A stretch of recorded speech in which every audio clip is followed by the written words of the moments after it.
And so these are very painful practices. But the point is, the reason why they go through that is that they want to abide in a non-arising. So they're actually very, very detached. And some practices, you can still see them around in India. If you go to a pilgrimage trip, you'll face some of these ecstatic practices around. Seeing the nature of wondrous existence, they enter the Buddha's understanding and views. And this is the part that that they have not realized this. So then that's how Kassapa went to follow the Buddha. And that's also an interesting conversation between Mahakassapa and Buddha before Mahakassapa entered the Buddha's encounter with Mahakassapa. So we think they realize the inner nature and transmit the Buddha Dharma to us. So the important point, just to understand this part of it, is they're free of the mind of greed and attachments and without any afflictions.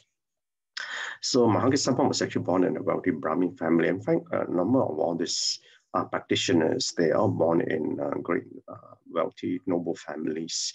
Even in China, same as Guru Qigong. So these are the past merits that they have brought into their life. So he practiced the samadhi of complete cessation, and so he brought his mind to cessation. Nothing in his external condition will attract his six roots. So that was his power, was his practice. So no attachment to material things, eating the worst food, and nothing could defile him. Now, this thing about sky barrier, they still practice, especially from the Vajrayana practitioners in Tibet. And so they have sky barrier, they have water barriers. Obviously, for us, we're all very familiar with the ground barrier.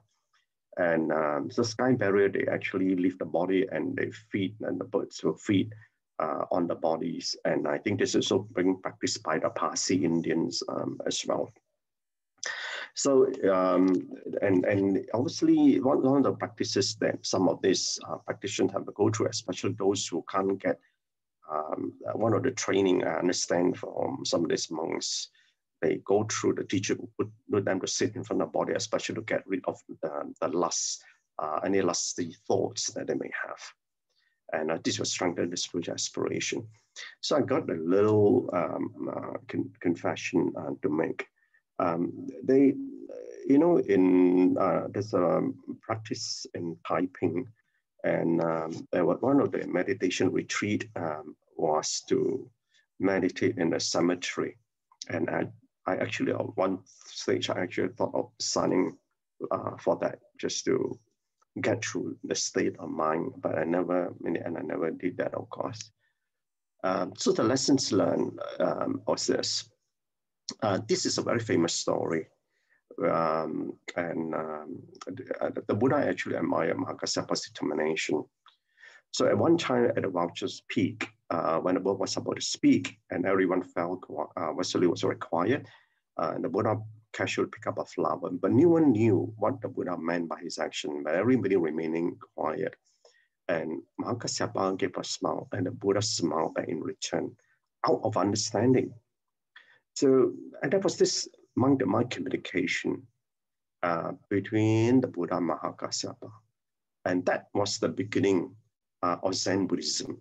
Okay, that's what the Zen Buddhists actually believe in. So this tradition continued through the right transmission of wisdom without words.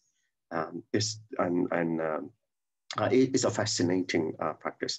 So it's firstly the lineage continue, but it's been said that the Chan Buddhism or the Zen Buddhism, as Zen is a Japanese word, but for Chan Buddhism, actually, then they say the start of the time of Bodhidharma until the sixth patriarch. So if we start from the first patriarch being Mahakassapa, obviously then there cannot be the sixth patriarch, right? But that's the way we understand it, that actually then we started because the records were only available from the time of Bodhidharma, who brought Chan Buddhism or Zen Buddhism into China. And then later on, after the sixth patriarch, then it spread to Japan, and it's called the Zen school. So after the Buddha entered parinirvana, Mahakasapa was asked to sit on a higher seat. So after the parinirvana, and there was an assembly of the congregation of the of all the